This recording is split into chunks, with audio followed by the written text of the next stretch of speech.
Bismillahirrahmanirrahim. Assalamualaikum warahmatullahi wabarakatuh.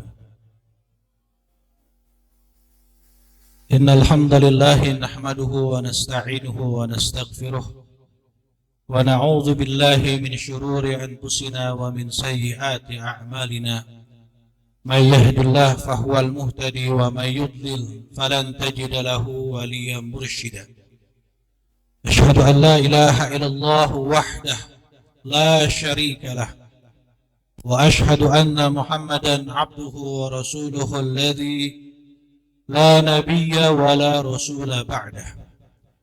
اللهم صل وسلم على نبينا محمد صلى الله عليه وسلم وعلى آله وأصحابه وذريته ومن اتبع الهدى. Amma ba'd. Yang Allah muliakan Bapak Ketua RW beserta pengurus, yang dari nama beliau saya kira alamat bahwa ke depan beliau akan menjadi ketua negara sebagai Presiden Republik Indonesia. Ya entah berapa tahun Hijriah atau Masihiyah, dengan didampingi oleh Ketua DKM beserta pengurus, ketika umaro dan ulama bersatu dalam kebaikan, maka negeri itu akan menjadi negeri yang baldatun, thayyibatun, warabun ghafur insyaallah. Para alim ulama, asatizat, tokoh masyarakat yang sama-sama mengharap ridha Allah Subhanahu wa taala. Kita bersyukur pagi hari ini Allah berikan rezeki kepada kita, rezeki sehat, rezeki sempat, sehingga Allah Subhanahu wa taala pertemukan kita untuk menjalankan salah satu kewajiban agama yang semoga saja keseluruhan kewajiban-kewajiban yang telah kita amalkan seutuhnya diterima oleh Allah Subhanahu wa taala. Taqabbalallahu minna wa minkum.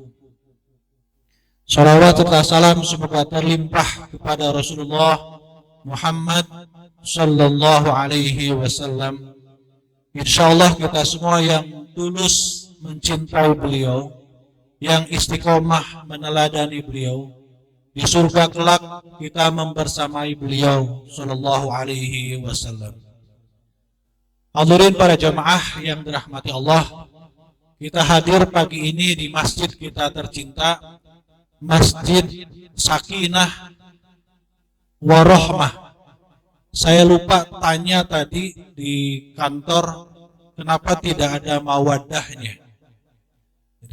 Biasanya kan sama ra. Kalau samawa itu sakinah, mawadah, wa-nya itu waw atop, penyambung. Aslinya kan sakinah, mawadah, rahmah. Jadi singkatannya samara.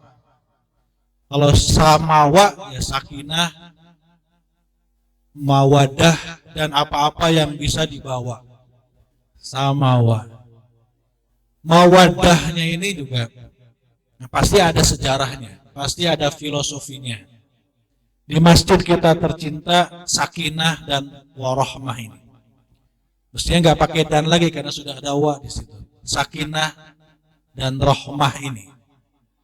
Hadirin para jemaah yang dirahmati Allah Subhanahu wa taala. Sebelum kita masuk ke tema kita, bagaimana kita berukhuwah, seorang maestro dakwah internasional, kelahiran Alahan Panjang, Lembah Gumanti, Solok, Sumatera Barat, Buya Dr. Muhammad Nasir, seorang pemimpin kaum muslimin internasional di masanya, yang Raja Faisal, Raja Kerajaan Saudi Arabia, berkata saat itu bahwa Buya Nasir ini adalah pemimpin kami, pemimpin saya inilah.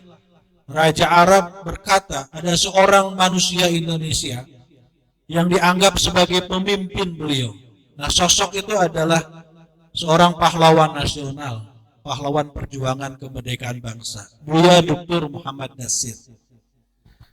Beliau mengatakan bahwa kita mustahil dapat berukhuwah dengan baik tanpa memenuhi dua syarat.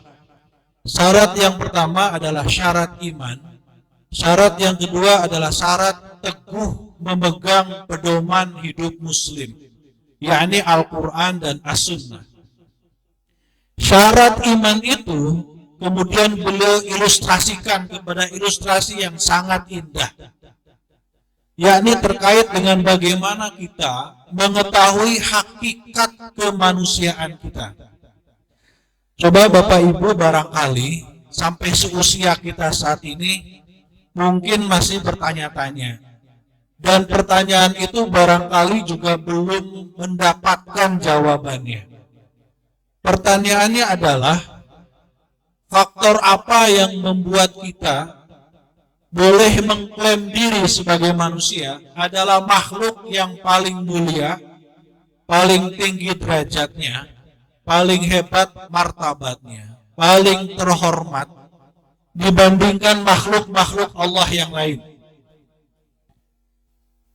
Kiranya ada di antara ayahanda atau ibunda yang tahu jawabannya dari pertanyaan tadi. Faktor apa yang membuat kita boleh mengaku diri lebih mulia, lebih terhormat daripada makhluk Allah yang lain sebagai manusia? Ada ibunda yang bisa jawab? Saya lihat dari wajah-wajahnya adalah wajah-wajah yang telah mengikuti majelis taklim 20-25 tahun. Yang orang bertanya kepada saya, Ustadz saya mau nanya, Ustadz saya mau tanya, karena kan saya orang Arab, orang awam. Maaf ibu ini mengaku orang awam, ngajinya udah berapa tahun? 15 tahun. 15 tahun itu udah nggak boleh ngaku awam. Harusnya udah jadi ustazah. Kalau 15 tahun masih ngaku awam, gimana nanti dakwahnya nggak jalan-jalan? Nah, karena ini ustazah semua, kira-kira apa jawaban yang tadi? Atau di antara ayahanda sekalian? Nah, kita nggak, semuanya orang alim ini, bukan orang awam. Apalagi ibunda ini kan merupakan ras paling kuat di muka bumi. Perempuan itu ras paling kuat di muka bumi, ya kan? The power of mama. Yang jalan lagi dicor aja masuk. Wah, betapa hebatnya. Yang sennya ke kiri, beloknya ke atas. Nah, itu luar biasa. Yang polisi saja takut sama emak-emak ini. Nggak pakai helm ke jalanan protokol. Cegat sama polisi, ibu melanggar peraturan lalu lintas. Kenapa? Ibu nggak pakai helm. Marah ibu ini. Bapak yang salah. Loh, kenapa? Bapak berdiri nggak pakai helm. Bapak justru berdiri pakai helm. Saya pakai motor nggak pakai helm. Bapak lebih salah. Bapak nggak pakai motor, kenapa pakai helm? Jadi polisi aja gentar sama ras terkuat di muka bumi ini. Jadi apa jawabannya, Bunda? Akal. Oke, nanti kita uji. Kalau mukmin, kalau muslim, pasti semua permasalahan hidupnya dikembalikan kepada pedoman hidupnya, kepada Al-Quran dan As-Sunnah. Apa jawabannya kira-kira? Coba mari kita tanya ke Al-Quran tentang pertanyaan tadi. Jawabannya apa? Di dalam Al-Quran itu minimal kita sebagai hamba Allah Subhanahu wa ta'ala, itu Allah sebut dengan 3 predikat. An-Nas, Al-Bashar, dan Al-Insan. An-Nas ini contohnya banyak sekali di ayat-ayat Quran. Salah satu contoh yang paling mudah adalah dalam surah An-Nas. Ayat pertama. Qul a'udzu birabbin nas. Katakan olehmu Muhammad, aku berlindung kepada Rabbnya manusia. Kalau Allah panggil, ya ayyuhan nas, hei manusia, kira-kira yang datang siapa saja? Yang datang semuanya, yang mukmin, yang muslim, yang non muslim, yang kaya, yang miskin, yang tua, yang muda, laki-laki, perempuan, besar, kecil, banyak harta, sedikit harta, Semua manusia dengan beragam derajat, status, dan kepemilikannya, semua terpanggil tak terkecuali selama mereka manusia. Lalu dengan panggilan An-Nas ini, predikat An-Nas ini, apakah kemudian kita boleh mengklaim bahwa derajat kita lebih mulia daripada makhluk Allah yang lain? Jelas tidak bisa. Karena hinalah orang-orang yang tidak beriman kepada Allah dan tidak beriman kepada Rasulullah dengan panggilan An-Nas ini. Karena kan pada hakikatnya orang-orang non-muslim pun adalah hamba Allah Subhanahu wa taala, tapi mereka kufur kepada Allah. Hakikatnya mereka hamba Allah, maka mereka masih dikasih rezeki oleh Allah, masih dikasih kesempatan oleh Allah gitu. Maka ketika Allah berikan rezeki, berikan nikmat, semuanya Allah kasih. Begitu. Tapi jelas orang-orang seperti itu derajatnya rendah sekali, karena yang paling tinggi derajatnya jelas adalah manusia yang beriman kepada Allah dan kepada Rasulnya. Maka dengan An-Nas ini tidak mendapat jawaban dari pertanyaan yang tadi. Yang kedua, ini kita sampai jam berapa Ustaz? 10:30 ya? Materinya sampai 12:30 ini. Apa-apa ya. Nanti dipersingkat. Iya, karena kan ilmunya juga terbatas. Yang kedua, Allah panggil dengan panggilan Al-Bashar. Salah satu contohnya adalah dalam surah Al-Kahfi ayat terakhir. Bunda-bunda yang rajin tilawah Al-Kahfi di hari Jumat, nah pasti udah hafal ayat ini. Qul innama ana basyarum mislukum yuha ilayya annama ilahukum ilahu wahid ila akhiril ayat. Katakan oleh Muhammad, aku ini manusia biasa seperti kalian. Tapi bedanya aku dikasih wahyu, maka aku jadi Rasul Allah, jadi utusan Allah.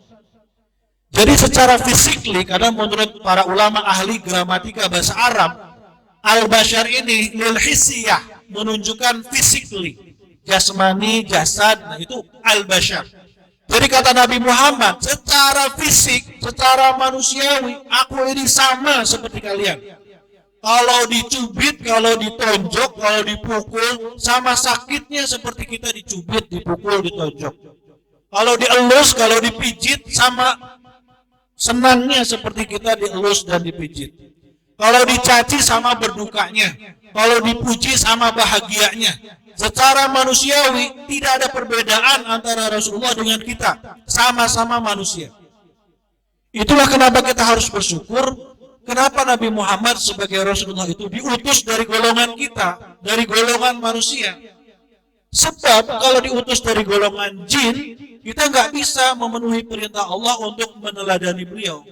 Laqad kana lakum fi Rasulillahi uswatun hasanah. Sungguh pada pribadi Rasulullah itu ada contoh yang baik. Kalau Rasulullah diutus dari golongan jin, nggak bisa kita meneladani beliau. Tapi karena diutus dari golongan manusia, manusia dan jin bisa meneladani beliau. Kan jin itu ada jin muslim, ada jin kafir, ada yang munafik, ada yang fasik. Sama seperti kita, hanya beda alam saja. Jadi kalau kita lagi sholat sendirian, sholat tahajud, qiyamul lail, tiba-tiba ada yang ikut amin di belakang, biasa aja. Nggak usah takut, jangan lari gitu. Ada yang ikut bermakmum ke kita gitu. Ini nggak masalah. Jin itu kan biasanya begitu. Semuslim-muslimnya jin yang mereka kadang iseng. Kadang piring digerakin, pintu digerakin, gorden digerakin, udah biasa aja. Kita teprokin aja. Oh, pinter ya, rame ya, bagus ya, udah selesai. Kalau kitanya takut, dianya makin kuat. Nah, biasa aja sama jin itu. Nah, kan ikut lagi ngaji sekarang, cuman nggak kelihatan aja. Ada malaikat, ada jin, ada setan yang lagi gangguin gitu. Entah buat bikin ini, bikin itu. Ya biasa. Kalau kelihatan, kita nggak nyaman. Maka kita bersyukur makhluk-makhluk gaib itu memang tidak kelihatan. Rasulullah SAW saat perang Uhud, kan beliau ini adalah manusia terkuat pada zamannya. Barangkali mungkin kalau beliau masih hadir pada zaman kita saat ini, beliau ini masih manusia terkuat. Karena beliau ini pernah diajak Apa yang suka malam-malam itu yang di ring itu? Habib Nurmagomedov itu. Pasar malam. Ya, yang duel itu gulat. Dulu namanya Smackdown ya. UFC. Beliau pernah diajak duel oleh seorang jagoan Arab. Jagoan di Arab pada saat itu. Hei Muhammad, kalau aku menang, kamu jangan ngomong-ngomongin lagi soal Islam itu. Kalau aku kalah, aku masuk Islam. Itu dibanting 3 kali oleh Rasulullah SAW. Jadi kalau aku kena banting sekali 20 ekor kambing, 3 kali berarti 30 ekor kambing. Dia dibanting 3 kali oleh Rasulullah SAW, dia kalah. Bayangkan. Jadi seorang mukmin itu syarat kemukminannya salah satunya harus kuat dia secara fisik. Sayang saya agak sakit-sakitan gitu nih, kurang olahraga. Makanya paling enggak lepas kalau ngisi pengajian bawa keluarga. Saya kan bawa istri ini. Nah, karena ketahuan aslinya gitu di rumah itu jarang olahraga ini ketahuan ya. Nanti harus berhati-hati memang kalau bawa istri itu untuk memandu, jangan sampai mampir-mampir. Nah, setelah mengamankan, khawatir jatuh di jalan. Saat dia kemudian telah terbanting 3 kali, kemudian, Rasulullah, dengarkanlah. Asyhadu an la ilaha illallah wa asyhadu anna Muhammadar Rasulullah. Dia masuk Islam. Akhirnya 30 ekor kambing yang tadi telah diserahkan kepada Rasulullah dikembalikan kepada si pemuda ini sebagai hadiah keislamannya. Saat perang Uhud diserang balik oleh Khalid ibn Walid sebelum masuk Islam dari belakang bukit, kocar kacir pasukan para sahabat. Rasulullah SAW tetap tegak di tempatnya karena beliau ini panglima perang yang paling kesatria. Kalau berangkat perang paling di front terdepan, kalau pulang perang dia justru paling belakang. Buat apa? Buat menyisir pasukan. Ada yang tertinggal nggak? Ada harta yang tertinggal nggak? Ada persenjataan yang tertinggal nggak? Ada yang sakit ada nggak? Begitu Rasulullah SAW. Ketika dalam perang Uhud itu kocar kacir pasukan beliau tetap tegak di tempatnya. Wahai manusia, siapa yang beriman kepada Allah dan beriman kepadaku balik lagi. Begitu beliau katakan. Termasuk dalam perang Hunain kemudian hari. Beliau terpanah dari jarak dekat kepada mulut beliau yang mulia itu. Kan seluruh tubuh beliau itu mulia. Sehingga para sahabat itu kalau lahir bayinya itu diminta ditahnik dengan ludahnya Rasulullah SAW. Kalau kita kan madu, kurma gitu kan. Mereka datang pada Rasulullah minta ditahnik bayinya itu dengan ludahnya Rasulullah SAW. Ada nggak ibunda punya bayi lagi dibawa ke Bapak Ketua DKM gitu, Bapak Sekretaris DKM, Ustadz tolong minta ludahnya gitu, buat bayi saya. Masalahnya Ustadznya makanya jengkol sama pete gitu. Wah luar biasa. Tentu saja itu hanya boleh pada Rasulullah SAW. Beda standarnya, beda kualitasnya. Dan itu panah yang sangat kencang menerpa mulut beliau itu hanya membuat gompal saja mulut beliau. Saking kuatnya, saking sehatnya. Kalau kita barangkali ambrol lah gigi kita, tembus ke belakang itu anak panahnya. Nah Rasulullah SAW itu begitu. Sehatnya begitu. Betapa dan berapa dekatnya kita dengan Rasulullah SAW. Berapa kunyahan bun beliau itu kalau makan itu berapa kunyah? Berapa ayahanda? Rasulullah makan berapa kunyahan? Sekali suap berapa kali kunyah? Ya? 3? Oh 32. Ya 30 sampai 33 kali kunyah. Sehingga yang masuk ke dalam perut beliau itu sudah memudahkan perannya usus, perannya lambung, ya kan? Bapak-bapak sekali suap berapa kali kunyah?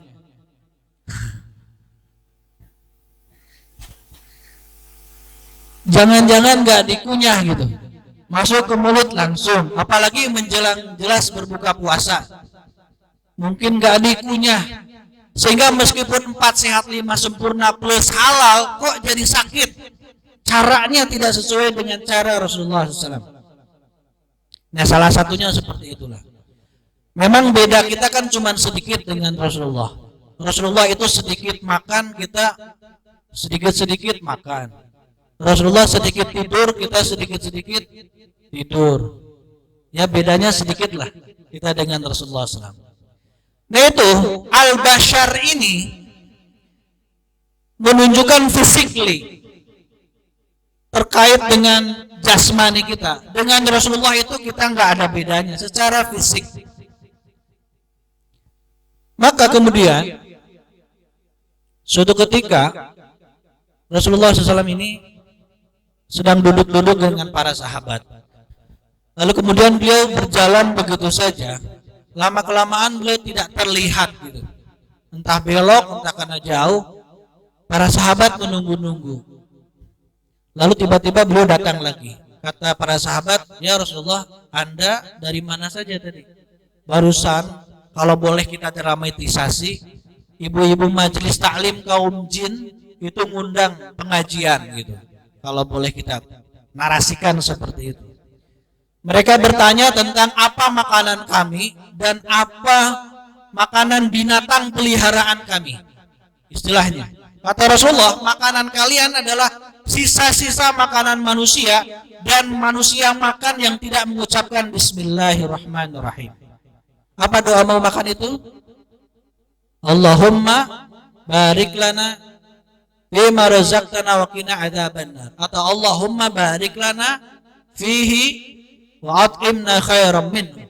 Nah, kalau ada manusia nggak ngucapin doa mau makan, itu makanan kalian pula. Makanya kenapa kalau ada makanan nggak berkah, itu dia makannya sama jin. Lalu apa makanan binatang peliharaan kami? Makanan binatang peliharaan kalian kotoran, tulang-tulang dan lain sebagainya itu. Makanan binatang peliharaan kalian. Jadi aneh kalau ada manusia pelihara jin. Padahal jin saja punya peliharaan gitu. Kadang-kadang justru manusia ngakunya punya peliharaan jin, dialah justru yang dipelihara oleh jin. Yang diperbudak oleh jin gitu. Dalam beberapa kasus seperti itu. Nah, apakah pertanyaan bahwa kita manusia paling mulia di sisi Allah karena faktor fisik itu bisa dijawab dengan predikat al-bashar ini juga harus diuji. Diujinya ketika kita mendengar ayat laqad khalaqnal insana fi ahsani taqwim. Apa artinya, Bun? Sungguh benar-benar aku telah menciptakan manusia dalam bentuk yang sebaik-baiknya. Bentuk yang paling sempurna. Bentuk apakah itu? Pertanyaannya, bentuk apakah itu? Bentuk apa? Rata-rata kita memahaminya bentuk fisik saja. Mari kita uji coba. Jika di antara bapak-bapak ada yang paling kuat tenaganya, lalu adakan perlombaan tarik tambang dengan anak seekor gajah saja. Kira-kira yang akan menang itu secara sunnatul alam, sunnatullah, siapa? Ya, anak gajah itulah yang sangat besar kemungkinan memenangkan perlombaan tarik tambang. Jika di antara bunda-bunda ini ada yang paling kencang larinya, nanti kan 17 Agustusan. Silakan balap lari dengan, jangan sampai dengan kuda Arab, kanguru Australia, dengan ayam saja. Menang siapa, Bun? Biasanya kita dikejar-kejar ayam atau kita ngejar-ngejar ayam? Dua-duanya bisa terjadi, tergantung konteksnya. Tapi kalau kita disuruh lomba lari dengan ayam, ayam yang menang. Lomba lari dengan kita itu lebih lincah. Jika di antara ayah bunda ada yang memiliki, rambut terindah seperumahan ini, lalu juga punya ayam, punya merak, punya bebek di rumah, dan sebagainya, cukur habis rambut kita, juga ambil habis bulu-bulunya ayam dan merak itu, jual sama-sama ke pasar, yang laku yang mana? Rambut kita yang paling indah sevila Nusa Indah atau bulu-bulunya ayam? Jelas bulu ayam. Mohon maaf, apa yang keluar dari duburnya ayam dengan apa yang keluar dari kita, mana yang lebih berharga? Kumpulin, karungin, jual ke pasar. Yang keluar dari ayam lah itu yang lebih laku dibuat kompos, buat apa lagi gitu, buat gas. Bahkan ada yang keluar dari ayam itu ada yang masih bisa kita makan. Ada nggak yang keluar dari kita bisa kita ceplok, bisa kita dadar gitu? Nggak ada yang bisa seperti itu. Kalau manusia mati dengan manusia wafat dengan kambing mati, yang paling masih bisa dimanfaatkan jasadnya itu yang mana? Kambing lah, kulitnya masih bisa diambil. Ada yang mau ngambil tanduknya pula buat hiasan. Ada yang mau ngambil giginya buat yang lain-lain gitu. Asal jangan dijadikan ajimat saja. Jangan dijadikan isim-isim saja gitu. Nanti jatuh kepada kesyirikan. Kepada jampe-jampe dan sebagainya. Manusia mati seganteng apapun saat dia hidup, jelas lagi tidak akan berguna. Secantik apapun semasa dia hidup, jelas tidak bermanfaat lagi. Kalau dia sudah mati, hanya setumpuk daging, air, tulang, darah. Itu saja manusia itu. Jadi kalau kita bandingkan seperti itu, hampir kita kalah dalam segala sisi dengan binatang. Ada yang paling ganteng di sini, ada yang paling cantik di sini. Tapi kan kriteria itu berbeda dengan kriteria makhluk yang lain. Bisa jadi paling ganteng, paling cantik menurut kriteria manusia, menurut kriteria kambing lain lagi. Ada di antara ayahanda paling ganteng di sini, lalu masuk ke lapangan rumput, ada sekeluarga kambing di situ. Kira-kira mereka akan terpesona enggak kita lewat itu? Saya kira enggak. Mungkin kambing akan berbisik, bergosip di antara mereka. Itu makhluk apaan ya, kok jelek banget gitu. Padahal paling ganteng, padahal paling cantik. Bahkan manusialah yang paling sering, bahkan satu-satunya makhluk yang memelihara makhluk yang lain, saking melihat kecantikannya, keindahannya, keelokannya. Pelihara apa? Pelihara ikan, pelihara kucing, pelihara harimau, pelihara burung. Burungnya udah dimandiin, yang punya belum mandi. Harga makanan burungnya lebih mahal dari makanan dirinya. Burungnya udah mandi, yang punyanya belum sholat subuh. Jadi bahkan dia lebih rendah daripada burung yang dia miliki, yang dia pelihara. Jelas secara fisik, kalau kita artikan bahwa sungguh aku, kata Allah, menciptakan manusia dalam bentuk terbaik, dalam beragam sisi kita kalah oleh binatang. Tadi ada jawab Bunda, akal. Akal pikiran. Benar, tapi tidak mutlak. Akal pikiran ini satu-satunya makhluk yang diberikan anugerah dengan akal ini adalah manusia. Tidak ada makhluk yang lain. Jadi ini anugerah yang amat sangat luar biasa, akal pikiran ini. Kan ini masuk nanti kepada ukhuwah kita. Maka mari kita uji lagi tentang kambing lagi. Kalau ada kambing masuk ke kebun singkong orang, dia mencuri itu kata kita, kata manusia. Bagi kambing, seluruh kebun singkong adalah miliknya. Karena itu insting hewaniah, gorizah hayawaniyah. Bagi kita kan mencuri itu kambing. Bagi kambing kan tidak ada orang masuk ngaranjah. Ini ngaranjah ini bahasa Sunda, bahasa Indonesianya apa ngaranjah itu? Masuk ke kebun singkong milik orang. Yang dimarahin kan bukan kambingnya oleh si pemilik kebun, tapi yang punya kambing. Karena si pemilik kebun tahu ini kambing gak punya akal, wajar dia masuk ke kebun singkongnya. Kira-kira katakan mencuri, yang akan dicuri oleh kambing itu apanya saja? Daunnya saja, itu pun kalau nyampe. Tapi kalau ada manusia masuk ke kebun singkong orang, dia punya akal. Yang akan dia curi apanya saja? Semuanya. Daunnya, batangnya, singkongnya, punya akal bawa gerobak dari rumah, seluruh anggota keluarganya dibawa. Jadi kerusakannya, kejahatannya, kekejiannya jauh lebih mengerikan manusia yang punya akal daripada seekor kambing yang nggak punya akal. Kalau sekawanan gajah merusak hutan, kata kita merusak, kata gajah kami sedang membuka pemukiman baru. Paling hanya beberapa hektar saja. Tapi kalau ada manusia punya akal, punya harta, punya kekuasaan, masuk ke hutan, berapa banyak hutan dirusaknya. Illegal logging lah kita kenal istilahnya. Dalam sehari ada 10 lapangan bola luas internasional itu dirusak untuk hawa nafsunya itu. 3, sebuas-buasnya harimau. Ada yang lapar tadi? Aduh, kedengaran ke depan. Boleh, nggak apa-apa, kan udah disiapin snacknya itu, nggak masalah. Yang penting fokus. Justru kalau lapar, nggak fokus nanti. Nah, harus diisi. Ya mungkin ada yang sudah selesai syawalnya, ada yang belum selesai. Nah, saya sengaja nggak syawal nih hari ini karena pasti disiapin. Kalau saya syawal, saya nggak ngormatin nanti. Sampai mana tadi? Kalau sudah lapar ini konsentrasi hilang. Sampai mana tadi? Sampai lapar ya, illegal logging. Bukan. Sebuas-buasnya harimau. Apa? Kawanan gajah. Iya. Kalau kawanan gajah merusak dalam tanda kutip, paling segitu. Kalau manusia merusak hutan, ya lebih luas lagi, lebih mengerikan lagi.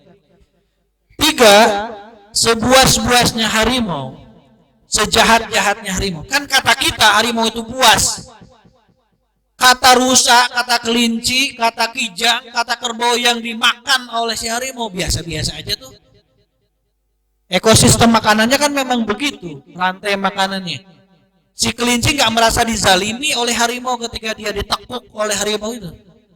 Ya, memang sunnatullahnya begitu, rantai makanannya begitu. Tapi katakan saja buas dan jahat. Pernah nggak kita dengar dalam acara gosip di televisi kita? Itu ada bapak harimau yang membunuh anak kandungnya sendiri. Ada bapak harimau yang memperkosa anak kandungnya sendiri. Secara sadar kalau punya akal. Kalaupun ada, itu kita akan menganggap wajar nggak berakal. Tapi pernah dengar nggak ada manusia yang membunuh anak kandungnya sendiri, yang memperkosa anak kandungnya sendiri? Pernah? Sering. Na'udzubillah, summa na'udzubillah. Sementara dia mengaku sebagai manusia yang punya akal, dia lebih mulia daripada makhluk Allah yang lain.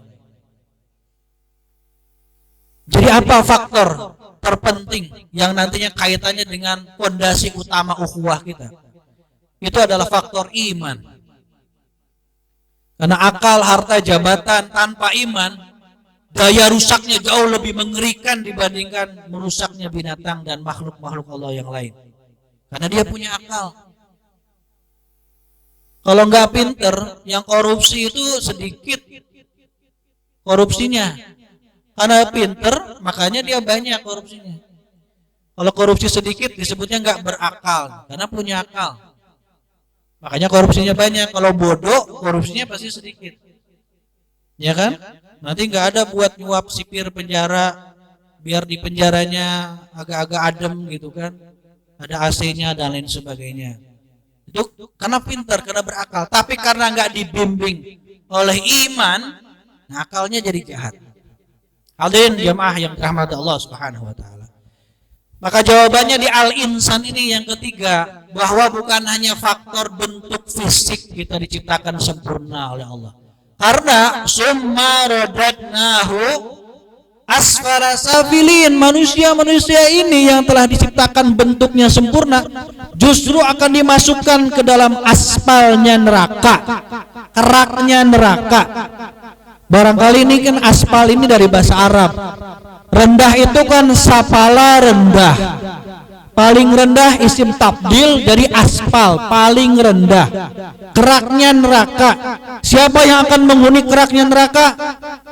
Bun, surah An-Nisa 140 berapa itu? Siapa yang akan menghuni keraknya neraka? innal munafiqina fid darkil asfali minan nar walan tajida lahum nasyira. Sesungguhnya orang-orang munafiklah yang akan menghuni aspalnya neraka. Gak ada pertolongan bagi mereka. Siapa orang munafik itu? Orang muslim, orang non muslim. Muslim, KTP-nya muslim. Mungkin sholat, mungkin zakat, mungkin puasa, mungkin haji, mungkin umroh, mungkin sedekah. Tapi dia munafik. Munafik kan hakikatnya kafir. Kalau munafiknya khalison, munafik sejati. Idza hadatsa kadzaba, bicaranya sering bohong. Ini nanti masuk ke ukhuwah. Susah kalau kita mau bersaudara kalau tetangga kita, saudara kita, teman kita sering berbohong, sering berdusta. Idza hadatsa kadzaba, kalau bicara sering dusta. Idza wa'ada akhlafa, kalau janji sering ingkar. Ibu sini ya, nanti mampir ya. Insya Allah nantinya nggak datang. Loh, kenapa nggak datang? Kan saya sudah bilang insya Allah. Oh, jadi insya Allah itu pemberitahuan, kalau nggak datang nggak apa-apa ya. Emang begitu? Insya Allah itu adalah 99% kita mengikat perjanjian dengan Allah, kita akan datang. 1%-nya terpleset di kamar mandi, keseleo, nggak bisa datang. Udah dandan rapi ke depan, ketabrak bemo, sakit, nggak bisa datang. Itu 1%-nya. Jadi jangan, loh ibu kok nggak datang? Kan saya sudah bilang insya Allah. Oh begitu toh. Insya Allah filanusa indah. Contohnya. Nah setelah insya Allah ini apa tadi? Wa idza tumina khana, dan kalau diberikan amanah khianat. Amanah dirinya, amanah istrinya, amanah anak-anaknya, amanah keluarganya, jabatannya, hartanya, khianat dia. Jadi kalau ketiga-tiganya ini ada dalam diri seseorang dan itu terus-menerus dia lakukan, munafikon khalison, dia munafik tulen. Tapi kalau sesekali, nggak apa-apa. Bukan nggak apa-apa, sesekali jangan. Apalagi berkali-kali, gitu kan? Tahu kisah Bunda dalam buku anak-anak kita, bukunya namanya Mutolaah, berbahasa Arab ini kalau di pesantren. Ini kisahnya masyhur. Ada seorang penggembala, anak remaja kecil, dia menggembala kambing ke bukit, melewati sawah, ada para petani di situ. Wah, dia iseng. Di bukit itu dia teriak, serigala, serigala. Wah, kata petani, serigala, ayo kita tolongin. Semua datang. Kena prank ya, kata si remaja ini. Di prank ya. Wah, marah tuh. Minggu kemudian dia mikir gitu lagi kan. Serigala, serigala. Paling juga bohong dia. Enggak, beneran tuh. Sebagian datang. Prank lagi pak, dia. Minggu ketiga dia begitu lagi, nggak ada yang datang, padahal beneran serigalanya datang. Habis tuh kambingnya. Jadi kalau orang sering berbohong, sekalinya ngomong bener pun nggak dipercaya. Udah selesai itu mah. Ilal bahar, ke laut aja. Yang kayak begitu. Illal ladzina amanu wa amilus shalihat falahum ajrun ghairu mamnun. Kecuali yang akan selamat dari asbal neraka itu adalah orang-orang beriman dan orang-orang beramal soleh. Ini faktor terpenting ukhuwah, persaudaraan di antara kita. Iman. Karena kalau yang dimaksud dengan orang-orang ciptaan Allah terbaik hanya hartanya saja, kekuasaannya saja, bentuk fisiknya saja, berarti yang akan masuk surga itu orang-orang ganteng dan cantik saja, orang-orang berharta saja, orang-orang punya jabatan saja. Tapi kan ternyata yang menentukan itu adalah iman dan amal soleh. Gak peduli dia tinggi jabatan, rendah jabatan, kaya, miskin, ganteng apa kurang ganteng. Saya nggak nyebut jelek ya, karena cantik itu relatif. Kalau jelek mutlak, kalau cantik jelek itu relatif. Jadi iman dan amal soleh ini faktor pertama. Faktor kedua adalah bagaimana kita memanfaatkan penghambaan kita untuk sebaik-baiknya pengabdian kepada Allah Subhanahu wa taala. Tadi kan di awal disampaikan kita bersyukur telah diberikan rezeki sehat, rezeki sempat. Ini dua nikmat yang kadang manusia lalai, kata Rasulullah. Ayah bunda, berapa usia atau berapa umur umat Nabi Muhammad itu? Kan ada hadisnya, antara 60 sampai 70. A'mar ummati baina sittin wa sab'in. Umur umatku antara 60 sampai 70. Kalau dirata-ratakan 65 tahun. Rasulullah wafat usia berapa tahun? 63 tahun. Lewat 40 hari. Ayah bunda ada yang sudah lewat dari 63 tahun? Banyak. Berarti kasih bonusnya banyak. Bonus buat ibadah. Karena kan ada usia 40. Nih saya mau 42 nih sekarang nih usia. Berarti udah lewat 2 tahunan, mau 2 tahun. Rasulullah SAW bersabda, barang siapa yang dia sudah masuk usia 40, kebaikannya lebih banyak daripada keburukannya, dia pertanda akan masuk surga. Tapi kalau udah lewat 40, amalannya lebih banyak yang buruk daripada yang baik, alamat dia calon penghuni neraka. Itu salah satu tanda. Kalau ada orang yang sudah lewat usia 40 masih saja melakukan berbagai kemaksiatan, kemunkaran, itu sama iblis ditiup di antara jidatnya ini di sini. Fuh, engkau adalah kawanku di neraka jahanam. Begitu. Jadi kalau udah lewat usia 40 kan usia maksimal kita. Jadi kalau para ulama mengatakan di negeri kami orang-orang soleh itu kalau sudah lewat usia 40 dia bertahanus, banyak diam di rumah, banyak diam di masjid, udah nggak mau aneh-aneh lagi, nggak besti-bestian lagi lah gitu. Udah nggak pengen kayak anak-anak muda lagi gitu. Dia rajin tekun ibadah, rajin tekun beramal soleh gitu. Tapi saya lihat dari wajah-wajahnya usia-usia 17-18 gitu. Entah sisanya atau apanya, tapi masih panjang kalau 17-18 itu kan. Hadirin berjamaah yang dirahmati Allah Subhanahu wa taala. Jadi apa yang dimaksud dari laqad khalaqnal insana fi ahsani taqwim? Maksudnya adalah Allah menciptakan kita manusia dalam bentuk penciptaan makhluk yang terbaik. Karena manusia ini diberikan seluruh peralatan dan perlengkapan hidupnya lengkap. Imannya, nafsunya, syahwatnya, rasanya, nuraninya, instingnya, akalnya, fisiknya, itu lengkap. Yang tidak dimiliki oleh jin, oleh malaikat, oleh iblis, bahkan oleh dajjal, oleh tumbuhan, oleh binatang.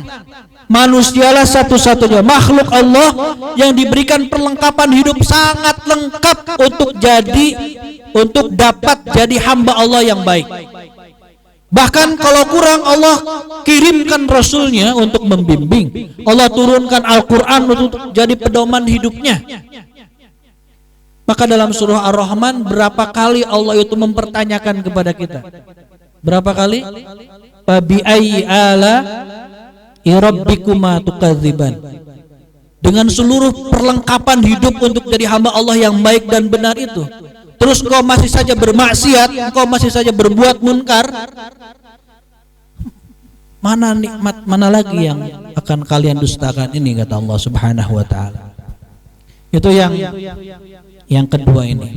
Jadi kalau 65 tahun ini kita kurangi oleh usia sebelum akil balik, rata-rata anak-anak kita baliknya berapa tahun? Yang perempuannya mendapatkan haid, mendapatkan menstruasi, laki-laki mimpi basah, rata-rata berapa tahun, Bun? 9, 12, 13. Tapi kadang anak-anak kita lebih cepat baliknya. Kenapa? Karena tontonannya nggak baik, pergaulannya nggak baik. Jadi secara biologis dia sudah balik, dia dewasa, secara psikologis dia belum dewasa, sehingga terjadilah kenakalan remaja. Bahkan kejahatan remaja, membunuh temannya, tawuran, dia berzina.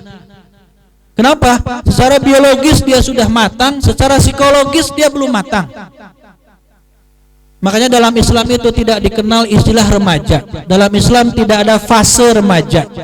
Fasenya adalah belum balik dan sudah balik. Jadi kalau anak itu sudah balik, dia sudah menstruasi, dia sudah mimpi basah, dia mendapatkan hukum sebagai orang dewasa. Gitu. Jadi kalau ada, jadi susah kita menghukum ada remaja SMP, SMA bunuh orang. Dia berzina, dia melakukan kejahatan dan sebagainya. Disebutnya karena belum dewasa, kenakalan remaja, jadi hukumannya minimal. Kan kejahatan itu membunuh teman sendiri, tawuran dan lain-lain sebagainya. Nauzubillah, summa nauzubillah.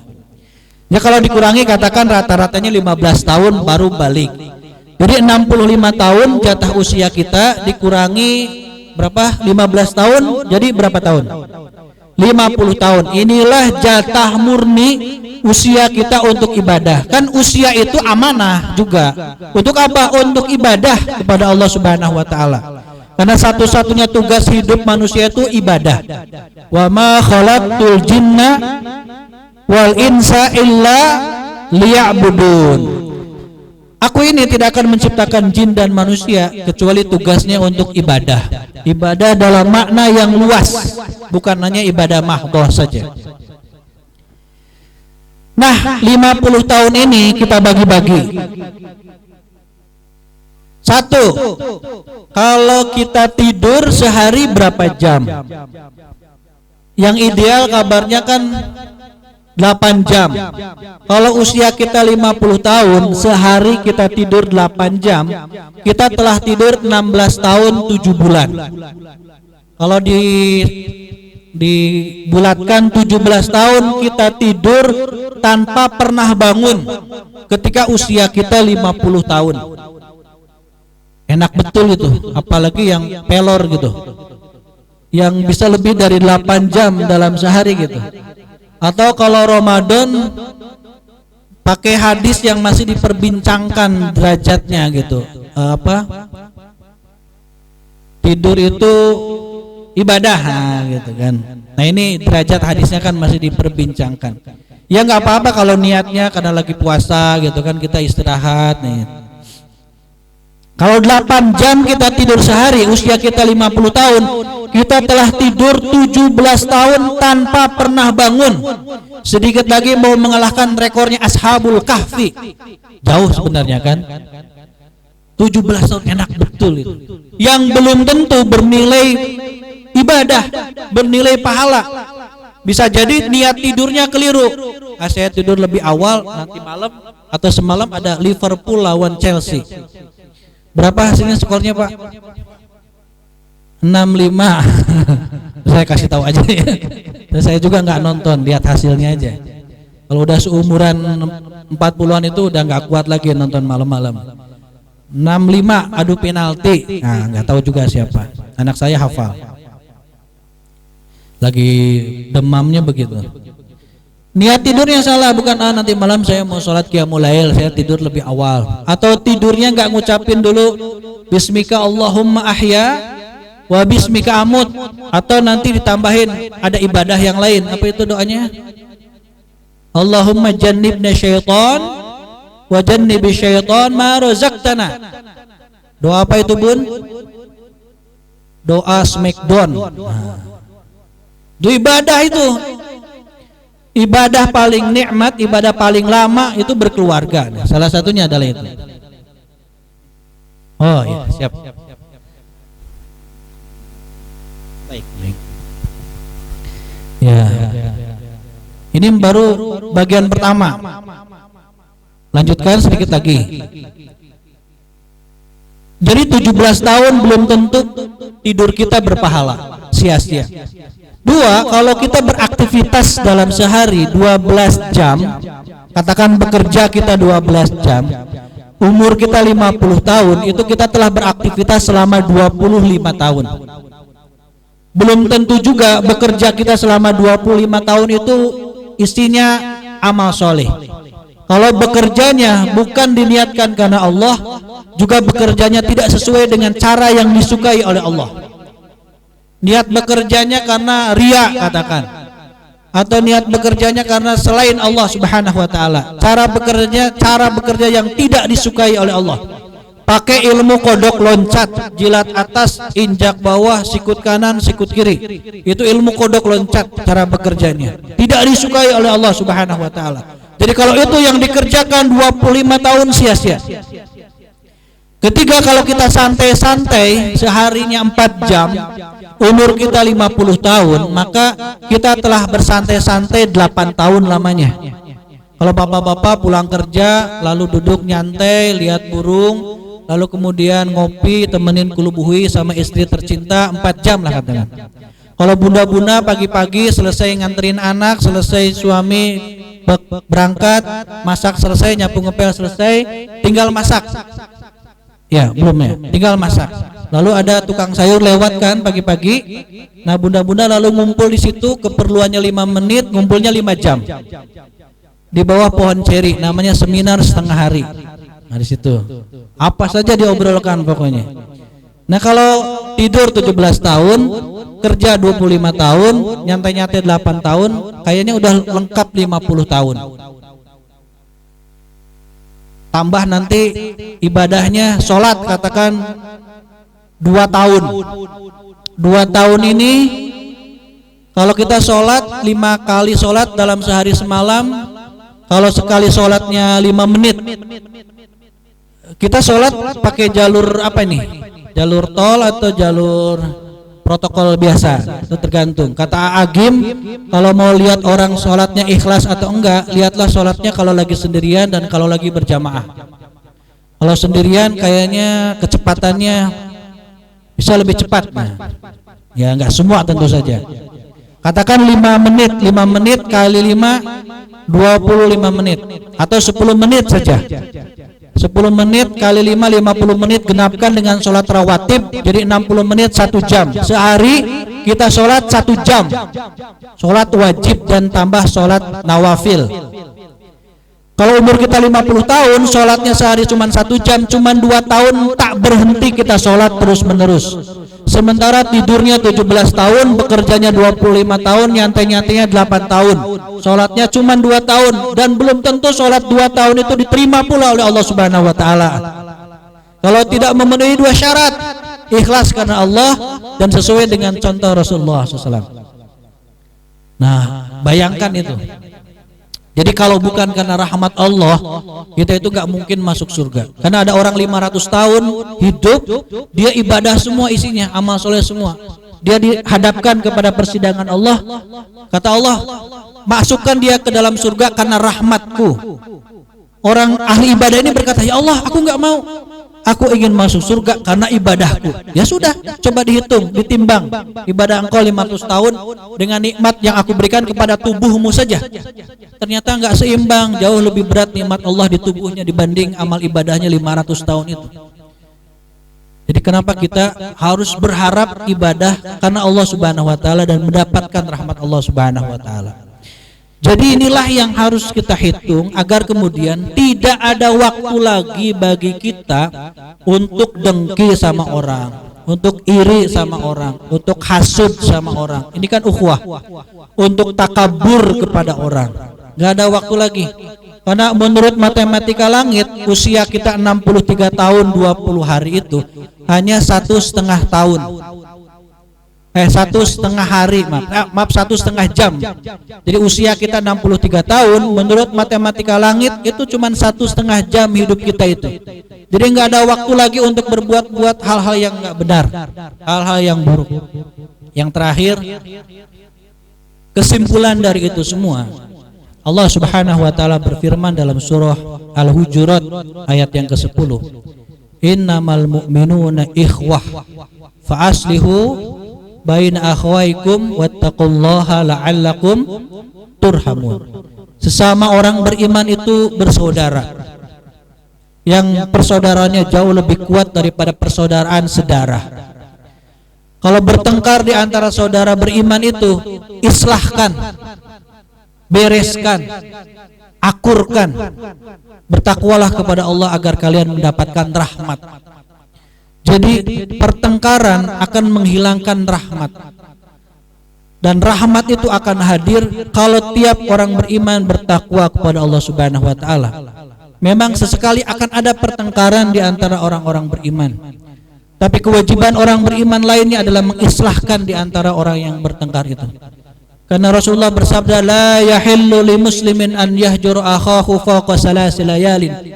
Tidak halal masuk surga, artinya orang itu akan masuk neraka kalau bertengkar dengan saudara muslimnya lebih dari 3 malam. Bukan berarti malam pertama malam kedua boleh kita habis-habisan berantem. Maksudnya adalah malam pertama mungkin kita lagi menguatkan diri agar jangan sampai berlebihan kemarahan kita. Hari yang kedua coba untuk berpikir jernih, kenapa kita harus berantem. Hari ketiga itulah kita mencoba untuk memaafkan dan meminta maaf. Kalau lewat situ kemarahan masih berlangsung, pertengkaran masih berlangsung lewat 3 hari, dia tidak halal masuk surga. Yang kalau berantem Pak yu'ridu hadza wa yu'ridu hadza, yang satu memalingkan muka, yang satu memalingkan muka. Jadi kalau yang satu sudah di gerbang sana, yang satu di sini berantem, dia kelihatan malas ada dia, mendingan lewat 50 km muter kemana daripada ketemu dia. Makanya kata Rasulullah, al-jar qabla dar, perhatikan tetangga dulu baru pilih rumah. Nah sulitnya kita di sini kan ya namanya nyari rumah, beli rumah kan rumah dulu baru ketahuan tetangganya. Tapi sunnahnya itu kalau mau nyari rumah baru perhatikan tetangganya dulu. Karena selapang, semewah, semegah apapun rumah kita, tetangga kita nggak benar, sempit hidup kita. Ya bun, mau keluar rumah buka gorden, aduh ada dia. Buka lagi sampai sore akhirnya nggak keluar. Mau lewat belakang tembok, lewat atas nggak bisa. Capek hidup. Jadi wa khairuhum alladzi yabda'u bisalam, yang terbaik di antara mereka adalah yang mau memulai mengucapkan salam. Berat itu kalau lagi bertengkar ngucapin salam itu. Suami istri juga begitu.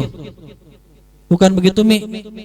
Ya, istri saya kasih tahu aja. Udah susah, mau ngucapin salamnya udah tutup pintu, nggak gabruk pintunya baru kum. Pasti jawabnya lam. Ya kan? Kalau irit kumnya aja pasti jawabannya lam. Yang kedua adalah la yadkhulul jannah qati'un, yakni qati'ar rahim. Tidak akan masuk surga si pemutus, yaitu pemutus tali silaturahim. Barang siapa yang mengajak berantem ke orang, ajak bertengkar ke orang, la yadkhulul jannah, dia enggak masuk surga. Jadi jangan memulai berantem, bertengkar. Kalau udah bertengkar, memulailah paling duluan mengucapin salam. Rasulullah berkumpul dengan para sahabat di sini, seperti saat kita saat ini. Lalu beliau berkata, sebentar lagi akan masuk calon penghuni surga. Para sahabat heran-heran, siapa? Masuklah seorang laki-laki paruh baya, masih basah oleh air wudu wajahnya, bawa terompah di tangan kirinya. Oh ini yang akan masuk surga. 3 hari berturut-turut orang itu disebut calon penghuni surga. Sampai Abdullah bin Amr bin As heran, diikutin minta nginep di rumahnya, pengen tahu amalannya apa dia disebut calon penghuni surga. Ternyata amalannya biasa-biasa aja katanya. Sampai penasaran dia tanya, ya begini saja amalan-amalan saya, tapi barangkali mungkin inilah amalan yang membuat saya disebut calon penghuni surga. Apa itu? Saya sebelum tidur akan memaafkan orang yang bersalah kepada saya, dan saya akan meminta maaf kepada orang yang saya bersalah kepadanya. Saya tidak memberikan sedikit pun sekat atau ruang di hati ini untuk dengki sama orang, untuk hasud sama orang. Ternyata mudah masuk surga itu. Iyyakum wal hasada fa innal hasada ya'kulul hasanat kama ta'kulun narul khataba. Hati-hati sama hasud, sama iri dengki, karena itu memakan semua kebaikan. Seperti api membakar kayu bakar. Capek jadi orang hasud, jadi orang dengki itu. Plong saja hati kita, lapangkan saja dada kita. Ada 2 orang masuk ke hutan. Anggap saja waktunya masih panjang. Ada orang masuk ke hutan, 2 orang ini dianggap melanggar batasan hutan oleh suku di dalam hutan itu. Dihukum, ditelungkupkan di tanah yang datar, dibuka bajunya, lalu digosok punggungnya oleh buah nanas. teriak-teriak kesakitan dia luar biasa, nangis dia luar biasa, tiba-tiba dia tertawa terbahak-bahak, senang sekali. Kenapa? Karena dia lihat temannya punggungnya digosok oleh buah duren, dia oleh buah nanas, temannya digosok oleh buah duren. Jadi orang pendengki itu sekalipun dia lagi sakit, dia lagi miskin, dia lagi sengsara, lihat orang lain lebih sengsara, lebih sakit daripada dirinya, dia senang. Senang lihat orang lain susah, susah lihat orang lain senang. Nah, itu bukan karakter orang-orang beriman yang akan merusak ukhuwah di antara kita. Tapi tolong menolong, bantu membantu adalah bagian khas karakter dari orang-orang yang beriman. Karena kuncinya adalah wallahu fi aunil abdi maka al abdu fi auni akhih. Allah akan memberikan pertolongan kepada hambanya selama hamba itu mau memberikan pertolongan kepada saudaranya.